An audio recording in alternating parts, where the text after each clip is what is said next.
As the court pleases, my lord. Mr. Zondo, I do have a few clarification questions for you. And like I say, when I re-examine witnesses, we are not opening up old wounds, but we just seeking clarification, so we're not regurgitating what we went through before. Nayo ke imibuzo enginayo nanjengoba ngisho ke uma ngabe bese ngiphinde ke ngithola futhi ukuthi asiqaleli phansi ke nanjengoba bese siqalileke kodwa ukuthi nje ngizameke ukuthi la ngacacile khona ukuthi ngicacele khona ke. Now, at the end of this document, we see the time of 1500 hours. But earlier you had testified under examination in chief that you were first from the Yeoville cells at midnight taken to a place around Boksburg that you perceived was Boksburg, and because it was chilly and cold, then you were taken back to the Yeoville cells where you sat and interacted with Brigadier Gininda. You recall that? Sibona isikhathi esibhaliwe lana ke ku statement lesi ukuthi ke kubhalwe ke u3 kodwa wena ke uma wethula ubufakazi ushilo ukuthi ke uma uyokhishwa ke bona ama cell ase Yeoville kwakungo 12 ke maphakathi nobusuku wahanjiswa ke wasiwa ke kuyona ke le ndawo othe uma uyibuka ke wabukeka ke wabona ukuthi ke kwakuyi Boksburg wase uphinda futhi ke ubuyela khona eYeoville yakhumbula lokho. Yes, now my interaction is, my question is this, sorry. When you interacted with Brigadier Gininda and a document was produced and as you say you were threatened to sign it, was it at 1500 hours or was it during the morning hours after your return from Boksburg in that room in Yeoville? Umbuzo wami kuwena ke ilona uma ke nanjengoba ushilo ukuthi wasatshiswa ke noma waphoqa ukuthi ke usayindeke idocument leli uma usayinda kwakungalesi isikhathi lesi sibhalwe lapha yana ke u1500 hours ukuthi ke u3 emini noma ke kwaku esentatha kusa uma ngabe usubuya ke kule ndawo le owawusuke kuyona. Nkosenkantolo mangikhumbula kahle uma ngibuya le eBoksburg ngabuyise emaseleni. If I remember well, my lord, when I came back from Boksburg, I was taken back to the cells, yebo. So wase uthi ekseni emini yasekuseni like mhlawumbe about 10:11 ilapha sengikhishwa khona ke ngiyofaka kule yandlu leya ungafaka khona statement. Then between 10 and 11, my lord, that is when I was then taken out to that particular room where the statement was taken down. Okay, all right. We'll address it in argument. Now, you said your first column with the statement or the document that was produced when it was read to you by Brigadier Gininda and Mr. Baloyi was the fact that it mentioned that you work at this Mapetese or Mapetele mining. Remember that? Uthi-ke udaba lokuqala-ke owaba nenkinga nalo bona bababili-ke uBrigadier Gininda kanye naye-ke ubaba uBaloyi yileli gama-ke le mine elibhaliwe laphayana. Nkosenkantolo yebo iparagraph yokuqala. Yes, my lord, it's the first paragraph. Now, you've adamantly said that you've never worked at this mine. The question is this: does this mine exist according to your knowledge? Ushilo-ke ukuthi-ke awukazi usebenze kuyona le mine.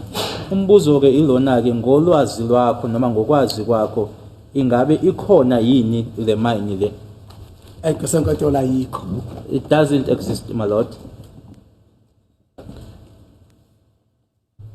This one you were asked is covered by the state.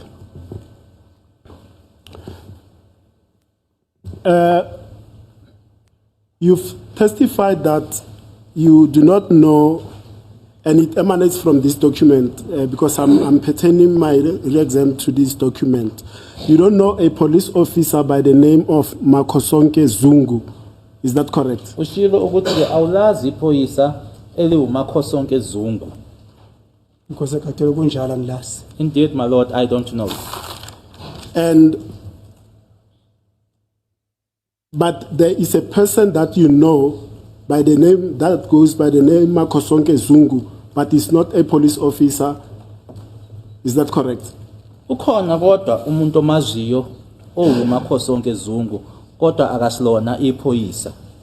Yebo kunjalo Nkosi enkantolo. Yes, that is indeed correct, my lord. Okay.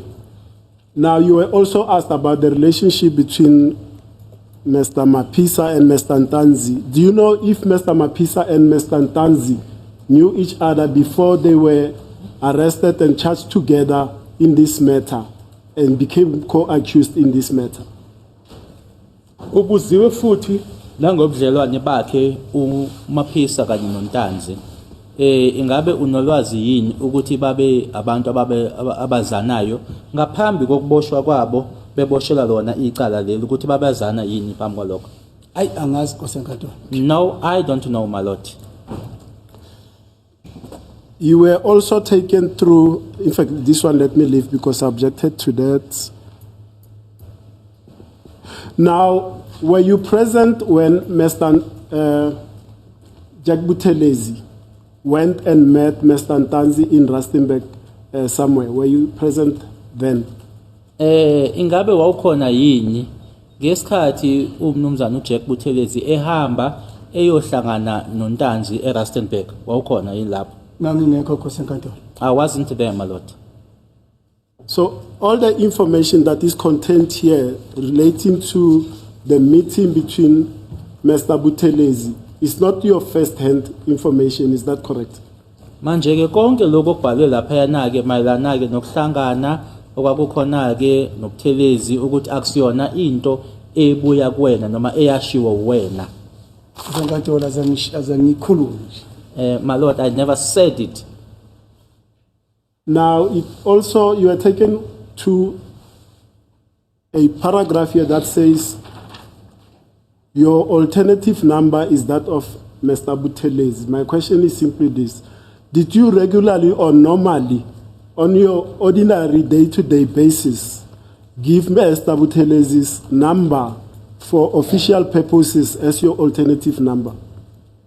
Kunendawo ke lapha kulesi statement ke obuzwe ngayo la ekubhalwe khona ke ukuthi ke nanoma ke yebo nginikile inamba yami kodwa ke nathi enye inamba ke enginikeza yona ke mhlawumbe basithi nje isibonelo uma ngatholakala umbuzo ke yilona ingabe bekuyinjwayelo yini ukuthi uma ngabe unikeza ngenamba yakho ubese undlulisa inamba kaButhelezi uthi ke nayi ke enye inamba engangithola kuyona? Nkosi enkantolo. Yeah, bekuba khona into enjengaleyo. Things of that would happen, my lord. Yebo ngakho. Bisho njengasekhaya nje. Mina ngithola ivaliwe.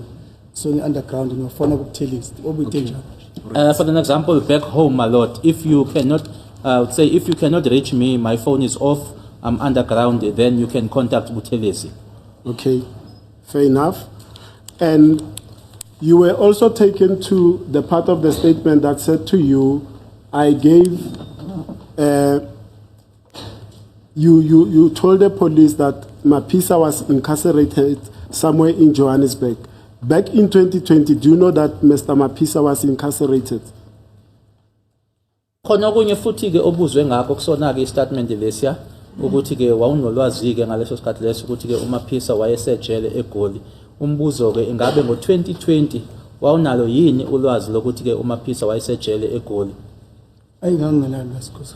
No, my lord, I didn't know. And when you, let me leave this one.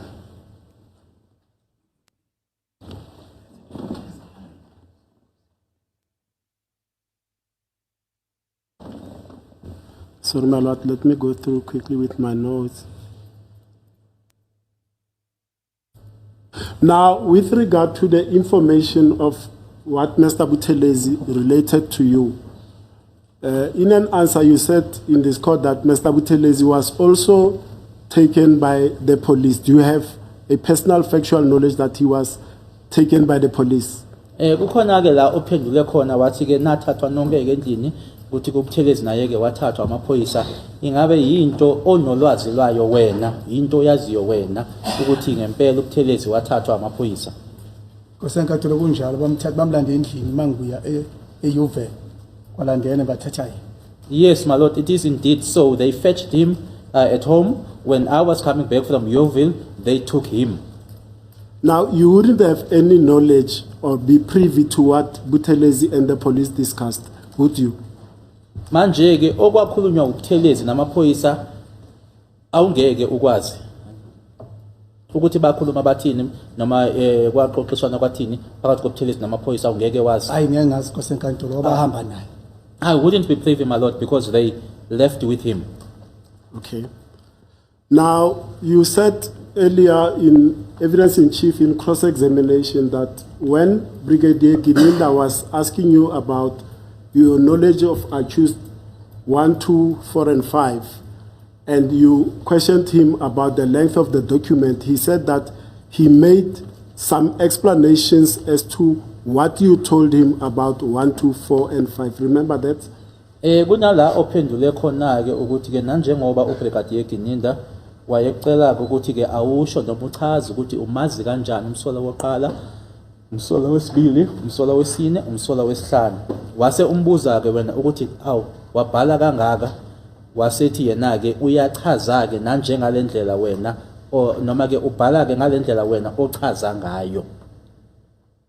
Kunjalo Nkosi enkantolo. That is correct, my lord. Now, did he tell you about those explanations, what he added? Ingabe washo yini kuwena ke ukuthi yini le ayeyangeza kuloko ayekubhala? Hayi Nkosi enkantolo azange ngitshene wathi kimi Nkosi enkantolo uma ngikhuluma ngotanzi ubhala ukuchaza kwami ngotanzi yikho kweluleka kangaka umbhalo. No, my lord, he never said it. The only thing he said was that as he would be asking me about Ntanzi and I am responding, he would write my explanation as I am giving it to him, my lord. Hence, it was like that, or he wrote it like in that manner, my lord. Now, can you vouch for the source or accuracy of any information that goes beyond what you told Gininda about your knowledge of accused 1, 2, 4, and 5? Can you vouch for the accuracy of the information that goes beyond what you told Gininda about your knowledge of 1, 2, 4, 5? In other words, let me simplify it. The information that is contained in this document, ZZ8, that goes beyond how you know 1, 2, 4, 5, is it true reflection of what you told Gininda? Kuloko kubhalwe lapha yana mayelana nalokho wena owakusho uchaza ngomsola wokuqala, owesibili, owesine nowesihlanu. Kuze ke kweqe kube ngale kwalokho wena ke okushilo. Ingaba kuyinto yini ongayiqinisekisa noma ke ongasho ke ukuthi ke webophezela ukuthi ngempela ke kwakuyinto eyayibuya kuwena noma yayishiwo uwena? Nkosi enkantolo lokho kulaphana into yayingasuki kimi. My lord, that which is contained in there did not come from me. Now, towards the end, the state put to you that your version that you were assaulted is a fabrication. Did you know Sergeant Mabena before you were arrested? La egcineni ke esezoqeda umshushisi ke ngemibuzo bekubuza yona ke uthe kuwena ke inkulumo yakho yokuthi washaywa ke kuyinto nje engasilona iqiniso engekho. Manje ke umbuzo yilo, ngaphambi kokuboshwa kwakho wawumazi yini uMabena? Ngaphambi kokuboshwa uMabena kumaze ngesikhathi ngilandwa le kuphela ngangamazi ngaphambili. I only got to know Mabena when I was fetched there, my lord. I did not know him prior to that. Did you have any reason to falsify the assault by Mabena on you? Wawunaso yini isizathu sokuthi uqamba amanga ngokushaywa uMabena? Did you have Sase ubunaso yini isizathu besingakubangela ukuthi uthi uMabena wakushaya ube wazi kahle kamhlophe ukuthi cha akaza akushaye? Ngikhuluma mangithi aze ngishaya ngishaya uMabena. I would never tell lies and say that he assaulted me when he in fact he never assaulted me. Mabena did assault me. did you have any axe to grind or any bone to pick with Mabena? Kukhona yini inani ngazwani ngako, kukhona yini udaba olwalukhona olwalenza ukuthi ke ningabukani nje kahle emehlweni naye uMabena? Yebo sikhona Nkosi enkantolo. Yes my lord, there was. What was that? Kwakuyini? Ingoba wathi mina ngiyaphika ukuthi bengivashela maphisa ejele ngiphathethe zogcoba. It is because my lord he had said that I was denying that I was visiting Mapisa in jail and that I was taking toiletries for him. And what else? Ikupho kunye? So kwakuyilokho asethi kimi ke ngeke ngiphikise imishini abelungu ngiphikise amakhamera. It was that my lord, and the other thing that he said is that I cannot dispute what the cameras are showing my lord. As the court proceeds, my lord. Okay.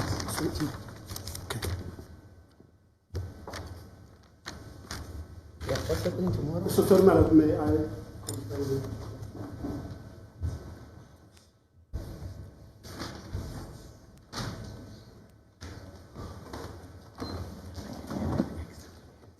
Thank you so much. Thank you, my lord. I'm indebted to my colleagues. I'm just being highlighted to you.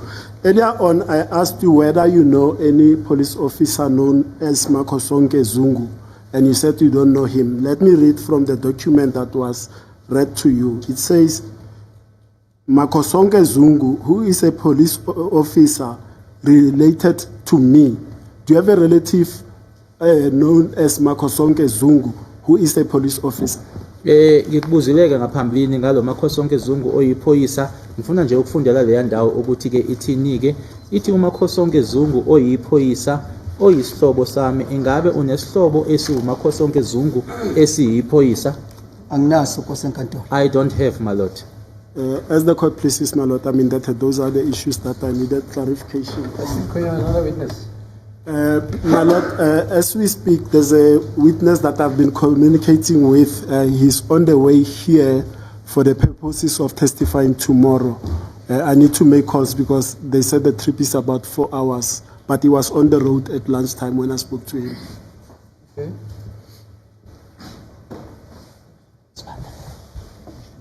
Mr. Zondos, thank you so much for your time. Yeah, there's only, if it's possible, Mr. Zondo showed the court a document which he alleges some policemen drafted who allegedly charged him. Where's that document? Kunephepha ke la okukhombisa inkantolo ukuthi ke lapha ke yiphoyisa elakchacha. It's written, according to you, it's written murder, something like that.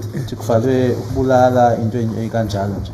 Kusakatola asabonakala ngalokhu ungumuva singosenza kwenye company ukuthi mawuthutha impahla yona ngithi ngigcina kwi-file so asabonakala Nkosi enkantolo. I thought my lord I had placed it in a file, but through moving my lord and going to work for a different company my lord, I'm now unable to find it. But you were never charged, were you? Kodwa ke awukazi With an uthweswe icala offense. phecelezi ke uchargwe ngalelo kokubulala in this case. lo matter leyo. Nkosi enkantolo ngagenqa iy'thupha nje banginike iphepha ngasayina ngena phakathi mangifika phakathi abafuthi abaphakathi bathi awuthi sibone iphepha lapha ngabona khona ukuthi ngichajiwe for i-case yase-Fosolas. Which case My is lord, that, sir? Sorry. Which case is that? iliphi lo qala le? Ngicela kameyiwa. It's a Meyiwa matter my lord, So because you were my charged with thumbprint what? I'm sorry to Sorry, disturb sorry. you. Okay. You were charged with what offense? lapho babethi icala abakuthwesa lona yini, babethi bakuthwesa liphi icala? Babethi nje babebhala ukuthi la phezulu case for Senzo Meyiwa matter. They said case for Senzo Meyiwa Into engayinaka matter phosphorus. Okay. Sengikhohlwezi inamba yayilapha ekhonini elo phepha ngangitshajwe ngalo. What I did not take much note of, my lord, it was a number that was right at the corner of that particular document, my lord. But you never appeared in court. It's now how many years since Senzo allegedly died? 12. 12 years. Have you appeared in court, in a court of law? And were you charged in that court of law with the murder of Senzo or any other related charge concerning Senzo? Wake waya yini enkantolo wayoma-ke wama phambi kwemantshi ubingelela imantshi kwathiwa kuwena-ke mnumzana uMandla Nkosi Zondo uphawula phambi kwale nkantolo uthweswa icala lokuthi wabulala uSenzo Meyiwe. Kwake kwenzeka yini lokho? Kwake waye enkantolo? Azangiyekho senkantolo. I never, my lord. Mr. Ramsipil is your client. Do you know anything about that? About what, my lord? He says he was charged. My lord, that's his evidence in court. He said so in examination in chief that fingerprints were taken of him, and when he went to the cell, some of the inmates read a document. When it said murder, they said, "You are going to Sun City." That was his evidence here in court. But he was never charged. That's according to him. His understanding. According to you as a lawyer. My lord, I'm not privy to what happened there because there may be two things that I don't want to speculate in this court what happened. The reason why his fingerprints and the document was handed to him. The people or the registers in Newville are the source that can direct us. Okay, Mr. Baloyi, you started with this case in 2007. 13, where? Yeah, In Boksburg. Yes. You were the first prosecutor. Yes. And you were discussing this case with all the other prosecutors assisting you. Yes, ma'am. Was he charged, Mr. Zondo? Well, we are not aware. In fact, we can state this a fact that he was never charged since the matter appeared in Boksburg. Okay. All right. right. Come back tomorrow.